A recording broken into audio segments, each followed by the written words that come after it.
একটি ছোট গ্রামে এক ভয়ঙ্কর ভূত থাকত।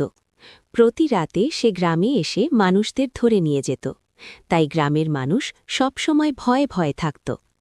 কিছুদিন পরে সেই গ্রামেই একটি ছোট ছেলে জন্ম নিল। ছেলেটি ধীরে ধীরে বড় হতে লাগল, কিন্তু কেউ জানত না তার শরীরে এক অদ্ভুত জাদুর শক্তি আছে, যেন সে কোনো দেবতার মতো শক্তিশালী। একদিন গভীর রাতে সেই ভূতটি আবার মানুষ ধরতে গ্রামে এলো। এখন ছেলেটি ঘর থেকে বাইরে বেরিয়ে এলো। সে ভূতটিকে বলল, এক্ষুনি এই গ্রাম ছেড়ে পালিয়ে যাও। কিন্তু ভূতটি তার কথা শুনল না, বরং রাগ করে ছেলেটির দিকে এগিয়ে এলো। তখন হঠাৎ ছেলেটি বিশাল বড় রূপ নিল।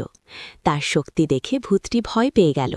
ছেলেটি তার পায়ের নিচে ভূতটিকে চেপে ধরল, আর ভূতটি সেখানেই শেষ হয়ে গেল। সেদিন থেকে গ্রামটি ভূতের ভয় থেকে মুক্ত হল। গ্রামের মানুষ শান্তিতে বসবাস করতে লাগল। শিক্ষা: ভালো শক্তি সবসময় মন্দ শক্তিকে হারায়।